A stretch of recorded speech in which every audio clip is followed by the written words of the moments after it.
de la crisis que estamos viviendo: huracanes, terremotos, incendios, pandemia. Necesitamos un mensaje a nuestro corazón.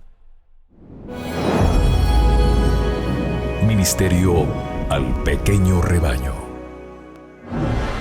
Reciban un saludo de parte de su amigo el pastor Miguel Tirado.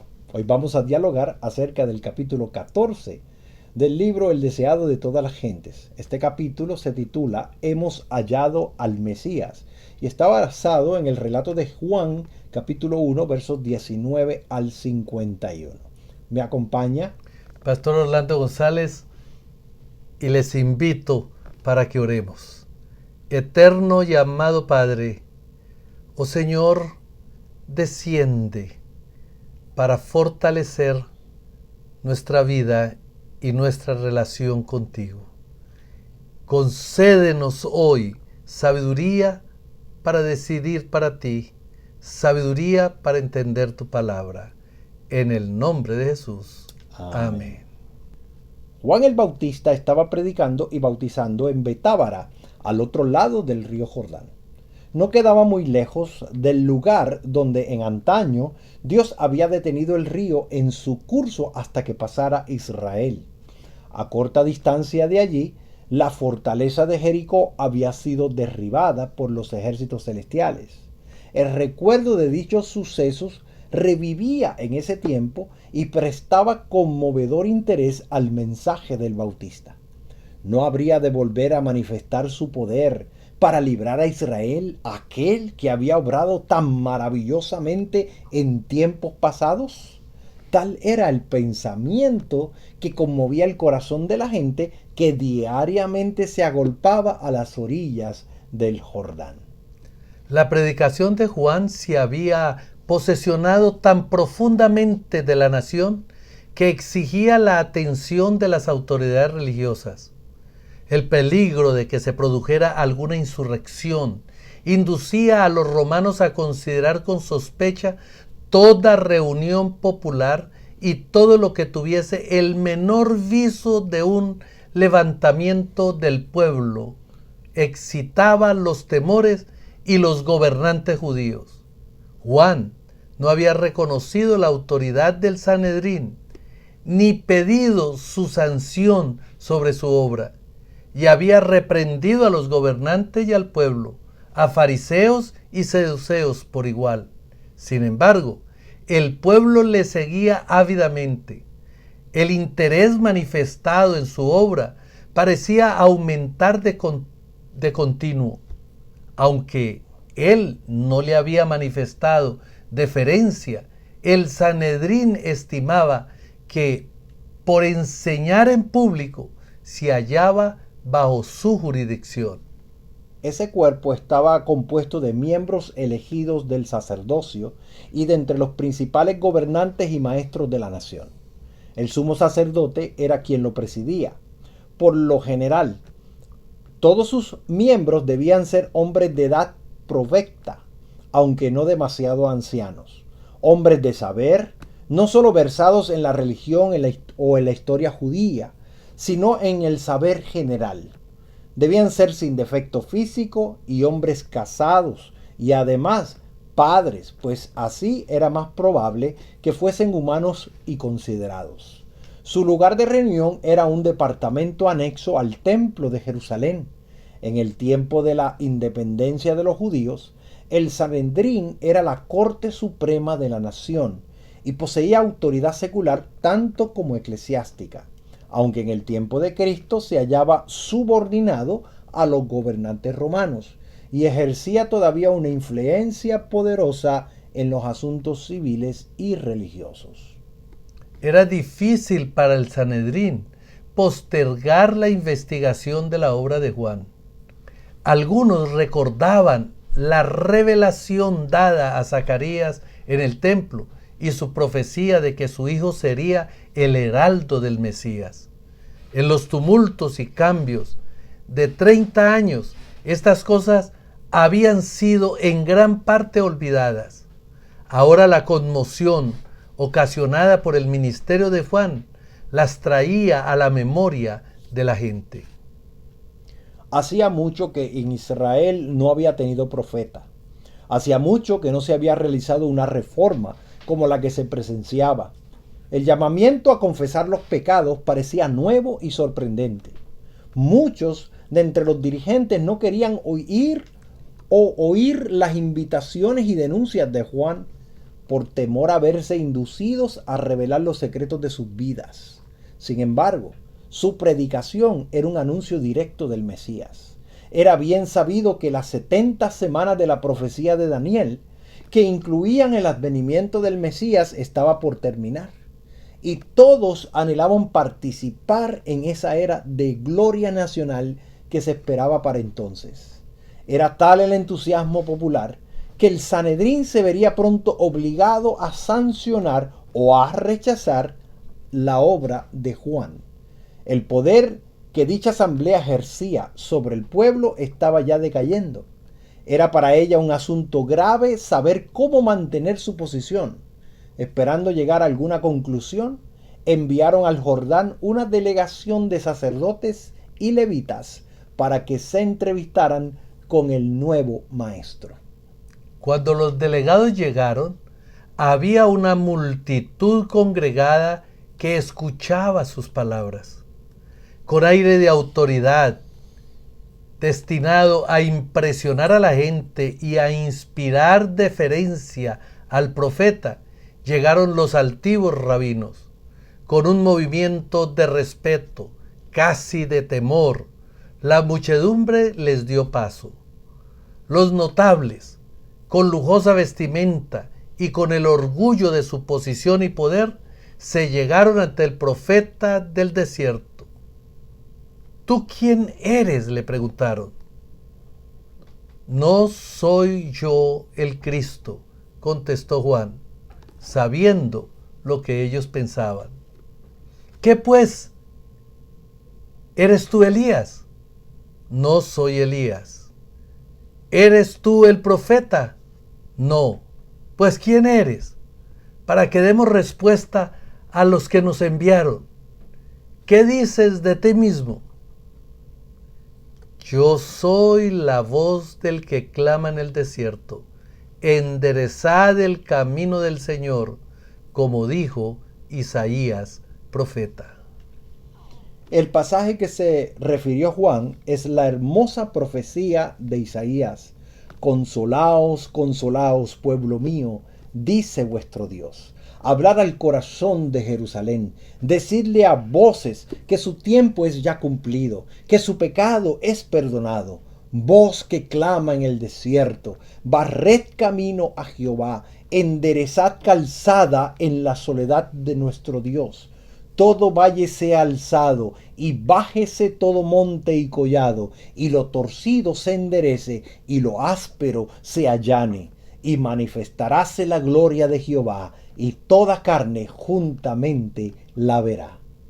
Antiguamente, cuando un rey viajaba por las comarcas menos frecuentadas de su dominio, se enviaba delante del carro real a un grupo de hombres para que aplanase los lugares escabrosos y llenase los baches, a fin de que el rey pudiera viajar con seguridad y sin molestia.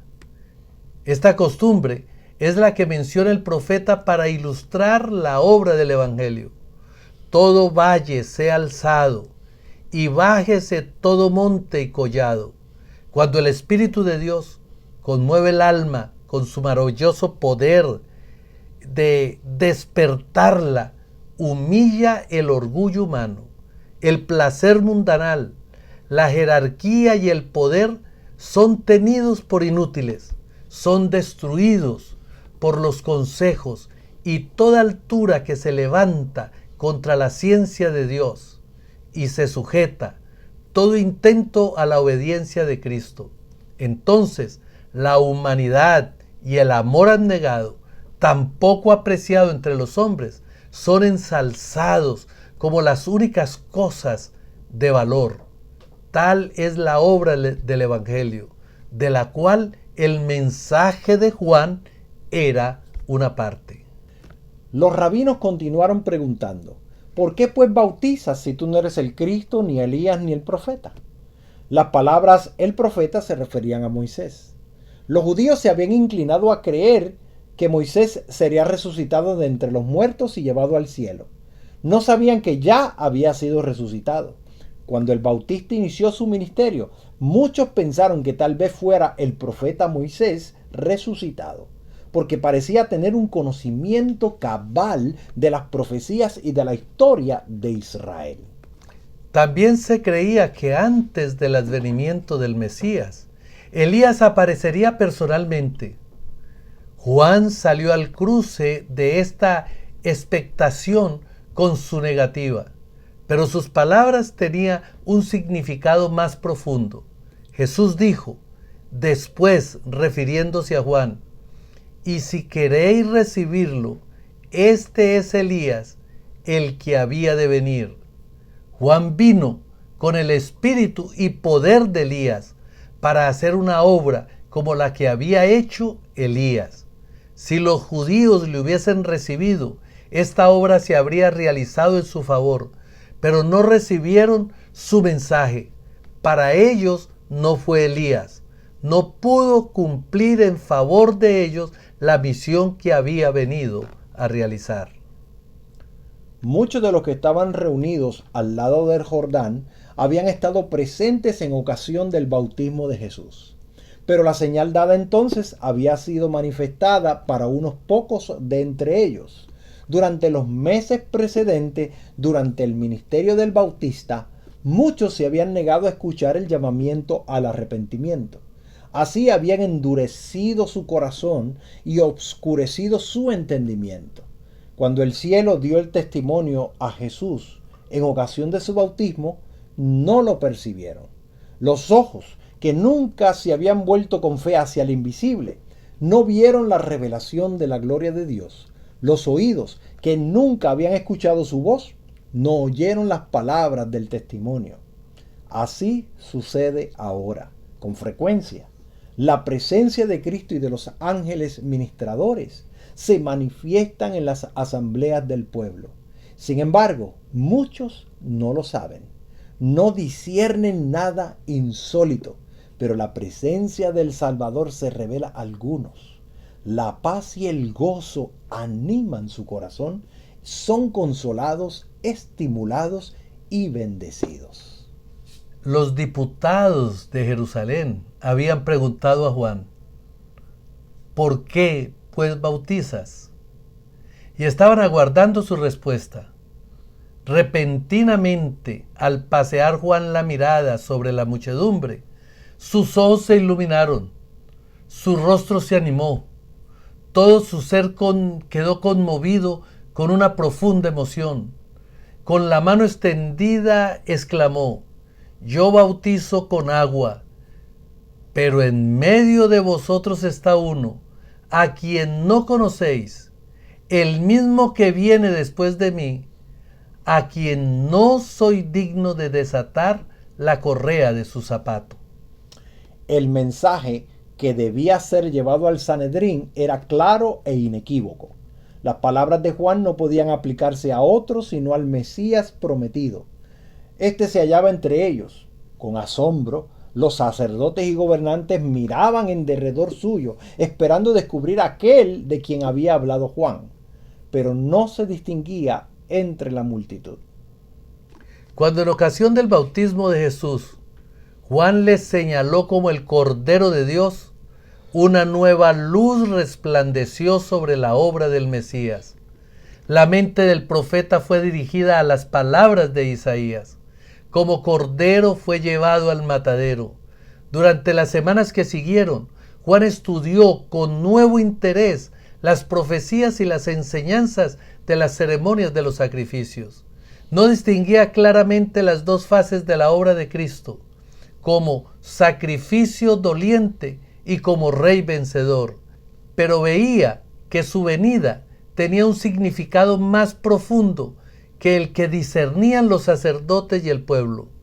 Cuando vio a Jesús entre la muchedumbre, al volver él del desierto, esperó confiadamente que daría al pueblo alguna señal de su verdadero carácter.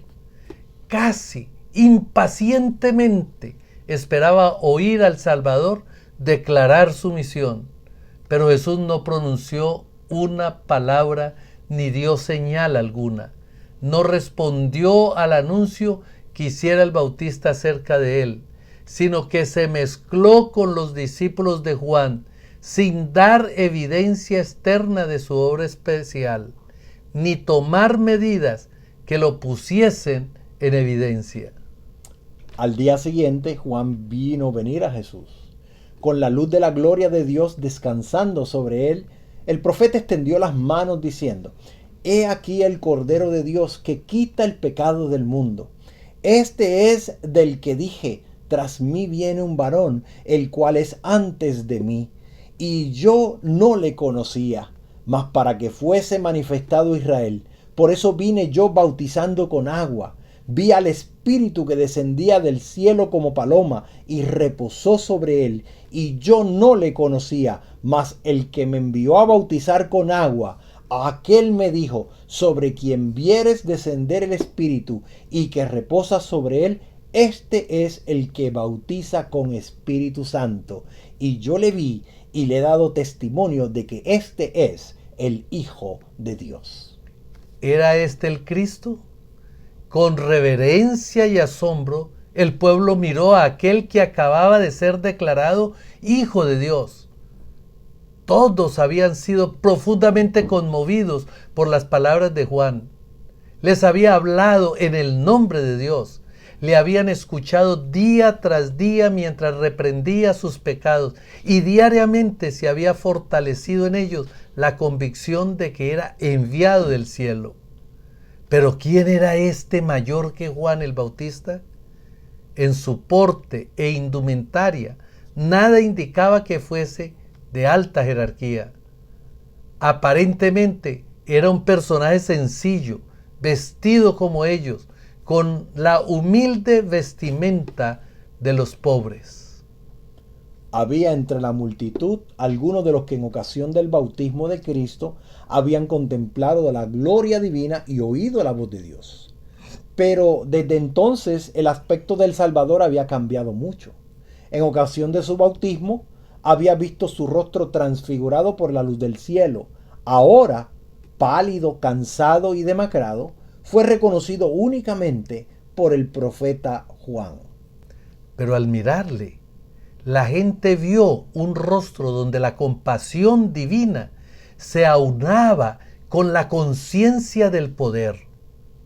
Toda mirada de sus ojos, todo rasgo de su semblante estaba señalado por la humildad y expresaba un amor indecible. Parecía rodeado por una atmósfera de influencia espiritual.